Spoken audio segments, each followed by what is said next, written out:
Assalamualaikum warahmatullahi wabarakatuh. Alhamdulillahirrahmanirrahim. Wassalatu wassalamu ala asyrafil anbiya'i wal mursalin sayyidina Muhammadin wa ala alihi washabihi ajmain, amma ba'd. Alhamdulillah, ini adalah sesi yang ketiga dari mata kuliah fikih waris atau hukum kewarisan Islam.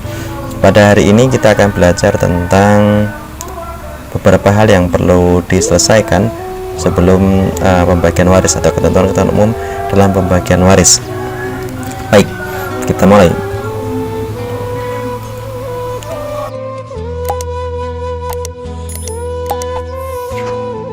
Bismillahirrahmanirrahim. Yang pertama, rukun dan syarat waris. Ya, rukun yang pertama adalah muwaris atau pewaris. Ya, pewaris itu adalah orang yang meninggal dunia, kemudian hartanya diwariskan. Ya. Nah, syaratnya adalah muwaris ini atau pewaris itu harus meninggal dunia secara hakiki atau secara hukmi. Ya, meninggal dunia secara hakiki itu artinya orang tersebut sudah meninggal dunia secara hakiki, ya, sudah cek secara dokter, secara medis sudah dinyatakan meninggal dunia dan kemudian sudah dimakamkan, gitu ya. Kalau meninggal secara hukmi itu artinya kalau ada orang yang hilang tidak diketahui rimbanya, nah kemudian sudah bertahun-tahun dilacak nggak ketemu-temu, kemudian diajukan ke pengadilan dan pengadilan setelah melakukan pemeriksaan dan menyatakan bahwa yang bersangkutan dihukumi meninggal dunia, maka dalam kondisi seperti ini muwaris sudah dinyatakan meninggal dunia sehingga pewarisan itu bisa diselenggarakan.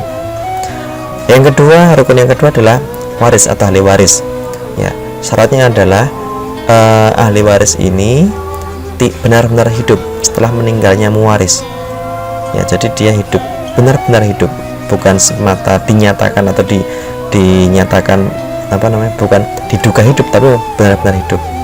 Dan si pewaris ini, ahli waris ini, dia tidak terkena mawani'un irsi atau yang terlarang karena waris. Orang yang tidak bisa mendapatkan hak warisan, gitu ya. Jadi dia bebas dari mawani'ul irsi. Kemudian rukun yang ketiga adalah maurus atau harta pusaka. Syaratnya yang pertama adalah dimiliki oleh pewaris sebagai milik utam. Ya, muwaris itu memiliki harta tersebut secara milik utam, secara sempurna. Ya, atau misalkan bukan milik utam ya, tapi misalkan dia punya perusahaan, punya berapa sahamnya berapa persen, nah saham yang dia kuasai itulah yang bisa diwariskan, bukan perusahaannya tapi sahamnya yang dia miliki itu yang bisa diwariskan, gitu ya. Kemudian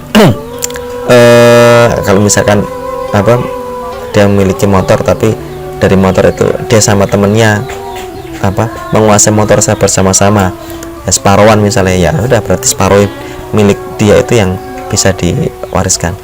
Kemudian syarat selanjutnya adalah belum dibagikan. Jadi bahwa harta tersebut belum dibagikan ketika yang muwarisnya itu meninggal dunia.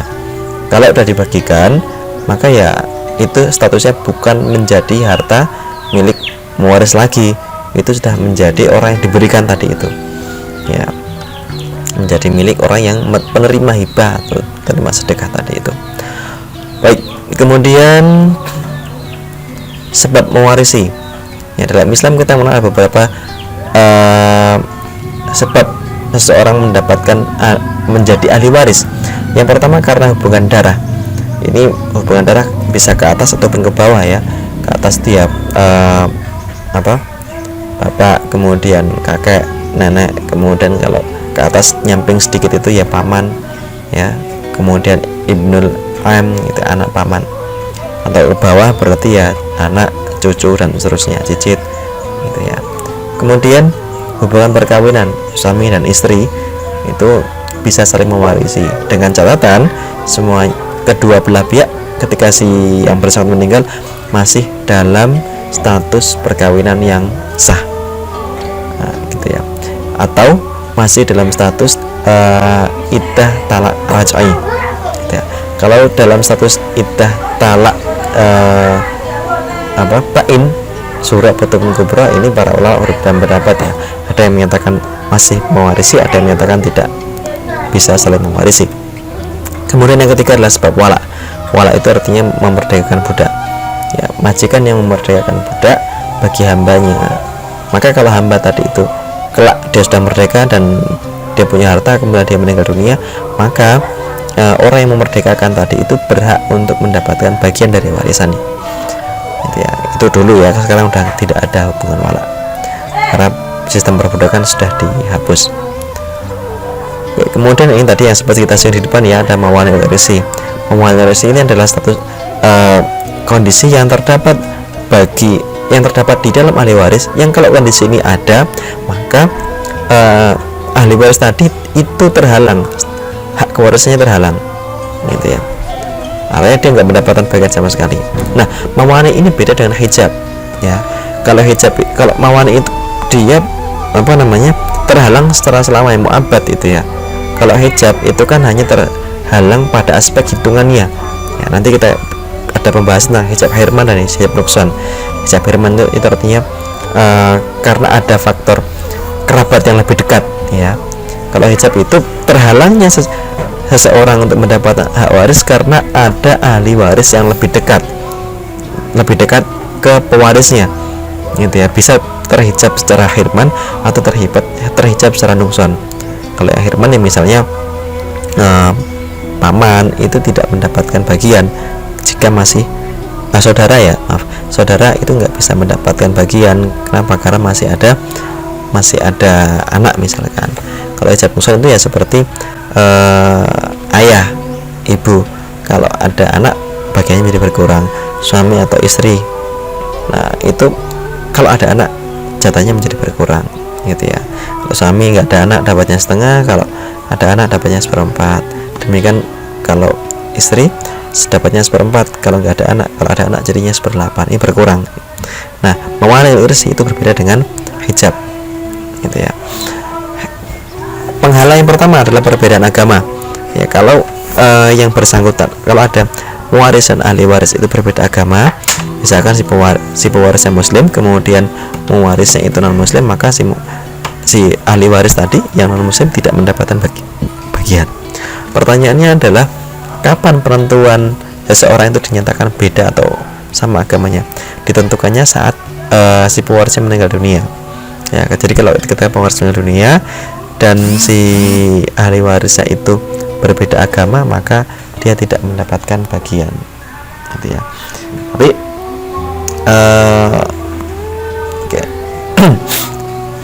kalau misalkan sudah meninggal dunia baru si ahli warisnya itu berpindah agama, maka ini dia tetap terkena mawani ul irsi ya, karena berpindah agama terjadi setelah meninggalnya pewaris. Kemudian yang kedua, hamba sahaya.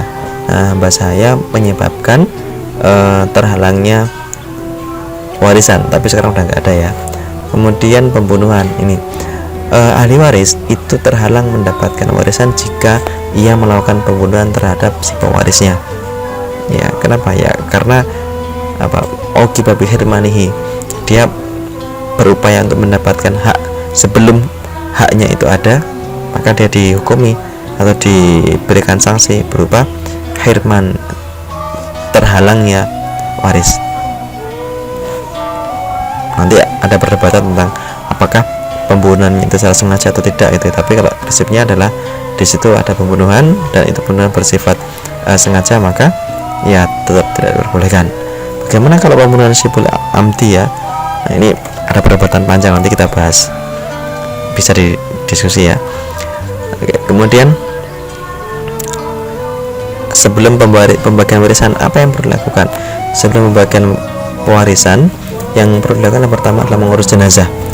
Jadi harta tinggalan si jenazah tadi itu, harta pusakanya tadi itu, yang pertama kali digunakan untuk mengurus jenazah, ya, untuk membelikan kafan, untuk biaya penggalian kubur gitu ya, untuk semua biaya yang dibutuhkan untuk pengurusan jenazah itu diambilkan dulu dari harta yang ditinggalkan oleh si jenazah. Kemudian hutang. Nah, hutang ini ya nanti menjadi pengurang dari harta waris ya. Selanjutnya adalah wasiat. Nah, wasiat ini juga bisa menjadi pengurang dari harta si pewaris tadi ya, tapi dengan catatan wasiat ini tidak boleh lebih dari 1/3 dari seluruh jumlah harta yang ada. Ya, kalau misalnya ada